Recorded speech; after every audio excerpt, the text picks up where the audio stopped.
Víctor Galán, muy buenas tardes. Hola, muy buenas tardes. Nos preguntábamos si iba a continuar el efecto Powell durante esta sesión, pero ya estamos viendo, Víctor, claramente que no. Recortes ya cercanos al 3% en el Nasdaq. ¿Cómo estás viendo la reacción del mercado hoy? ¿Es algo dentro de lo normal después de las ganancias de ayer o cómo lo explicamos? Pues por una parte, para ser sinceros, por una parte estaba descontado que la Reserva Federal subiría 50 puntos al cumplirse las expectativas a rajatabla. El mercado había dejado, ¿no? Había estado cayendo durante las semanas anteriores, descontando precisamente esa subida de tipos y todo lo que iba a perjudicar a la economía, a las materias primas y a hipotecas, así como productos de primera necesidad. Por lo tanto, el mercado hizo un rebote natural, ya que las peores expectativas estaban confirmadas y, por supuesto, vino un rebote fuerte del Nasdaq. Actualmente sí que es cierto que se dejó la puerta abierta, que probablemente no habrá subidas más allá de los 75 puntos, pero también es cierto que el Banco americano insiste, la Reserva Federal, en que se va a seguir reduciendo el balance y eso tendrá un efecto, por supuesto, en los mercados. Viendo el SP en diario y en semanal, pues ahora mismo quedan muy claras las expectativas, ¿no? La resistencia básica a superar son los 4.444. Veremos a partir de ahí si el rebote tiene alguna consistencia. También habrá que esperar a la jornada de mañana. También echamos un vistazo al Nasdaq, donde ahora mismo la resistencia estaría en torno a los 14.536 puntos. Podemos ver en cuanto a gráficos cómo el efecto de la economía mundial está muy ligado a la línea roja, que son el capital que aumenta o se saca de liquidez en la Reserva Federal. Obviamente tiene muchísima importancia y como datos finales, la liquidez actualmente proyectada para este final de año es actualmente donde nos movemos, en los niveles que nos movemos, lo que quiere decir que en el medio plazo seguirá la inestabilidad en los mercados, pese a que haya posibilidades de rebotes puntuales que lleguen a zonas de resistencia importantes. Víctor, una de las preguntas que nos hacemos también es si Powell podría provocar una recesión suave para hacer frente mejor a la elevada inflación, en un día en el que también estábamos recogiendo las previsiones que hacía el gobernador del Banco de Inglaterra, Andrew Bailey, respecto a la perspectiva de la economía de Reino Unido, diciendo que no veían una recesión técnica en el caso, insisto, de Reino Unido, pero sí un slowdown, ¿no? Una desaceleración. En el caso de Estados Unidos, ¿podemos hablar de recesión inminente, como muchas firmas apuntaban a que iba a ocurrir este verano? Sí, no, hablamos más bien de una desaceleración. ¿Qué es lo que puede pasar en los próximos meses? Bueno, Powell dijo que obviamente habrá una desaceleración. Al final las decisiones de la Reserva Federal están ligadas a la estabilidad de los precios y de esa inflación.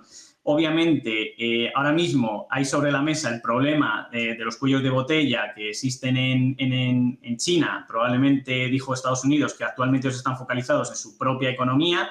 La economía, obviamente, ya no va a crecer al ritmo que dijo que se pretendía, ya que tanto los salarios como la creación de nuevos empleos ya se vería ligeramente disminuida. Por tanto, se espera que obviamente la economía, pese a que Powell dice que sigue estando fuerte, y así es, se va a resentir. Y eso es un hecho, ¿no? Que probablemente la economía en los próximos meses se resienta.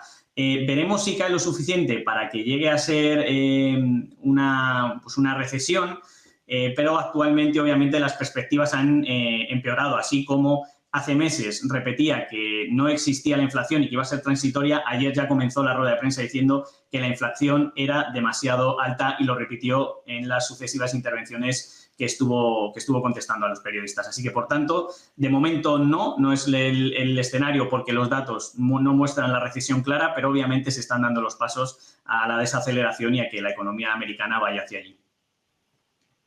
Dentro de las protagonistas de la jornada, estamos mirando a Twitter. Está cotizando con subidas, estaba cotizando con subidas en la apertura, era una de las pocas compañías. Elon Musk obtiene 7.100 millones de dólares ya para financiar la compra de Twitter y, entre otras, bueno, pues entre los financiadores, el cofundador de Oracle, la propia Binance. ¿Cómo estás viendo esta operación? ¿Cómo va evolucionando? Y, sobre todo, ¿cómo está evolucionando la acción de Twitter, ¿no? Después de que hayamos conocido ya los planes para sacarla de bolsa y después de 3 años volverla a cotizar en el mercado.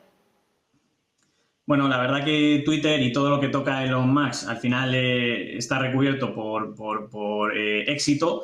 Ya le pasó con PayPal, le ha pasado con Tesla, le ha pasado con SpaceX y obviamente ha comprado Twitter y las esperanzas son muy altas porque precisamente es una de las personas que más dinero y más empeño va a poner en que Twitter sea una compañía a priori rentable. Sí que vimos unas velas en pantalla hace unas semanas donde se alcanzaron precisamente esos 54,95.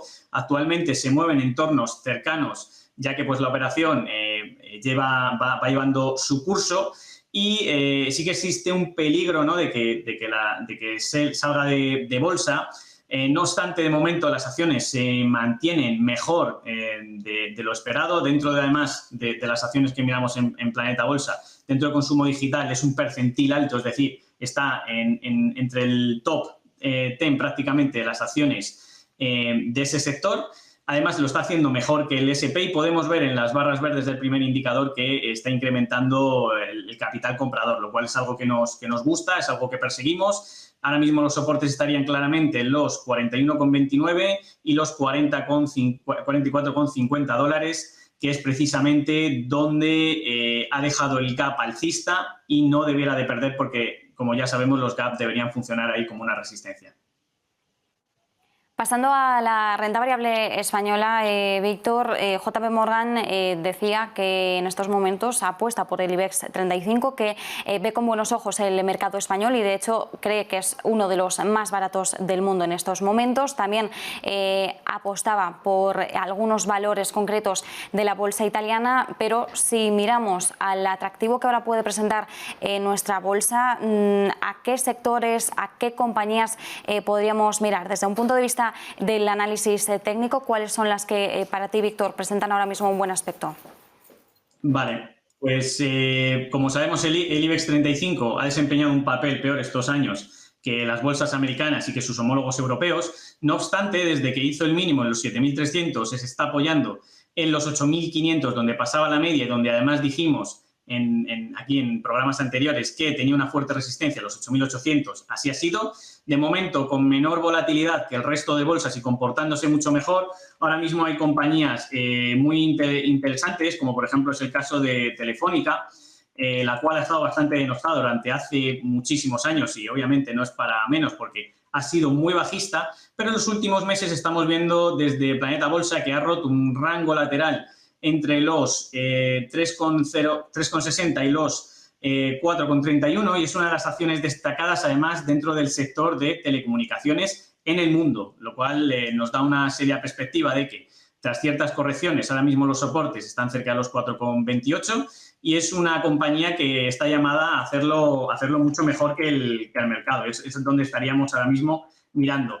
Técnicas Reunidas también es una de las acciones que comentábamos que nos gusta mucho porque está formando un suelo claro en torno a los 6,50 y entre estos 6,50 y 9 euros, si superara estos 9 euros dejaría un claro rango lateral o rectángulo roto al alza de ya varios meses. Está en un percentil de energía al final renovable, equipamiento renovable que nos gusta, lo está haciendo mejor que el S&P, nos muestra los indicadores que podrían venir subidas en el futuro y romper esos 9 euros es una acción que nos parece muy interesante, la verdad, en el sector. Y por último, para comentar la última, Merlin Properties, también del sector inmobiliario, de REIT diversificado, está también en un percentil muy alto, apoyándose en la media de 10,12 y de superar los 11,09, claramente el mercado la va a premiar. Es una compañía que lo viene haciendo mejor que el S&P y no es cierto que en España al final todas las acciones son malas o están perjudicadas, sino que podemos bucear y así lo hacemos en Planeta Bolsa para buscar esas acciones que lo están haciendo mejor y que merecen atención. Pues Víctor Galán, muchísimas gracias por acompañarnos. Buenas tardes. Buenas tardes, un saludo.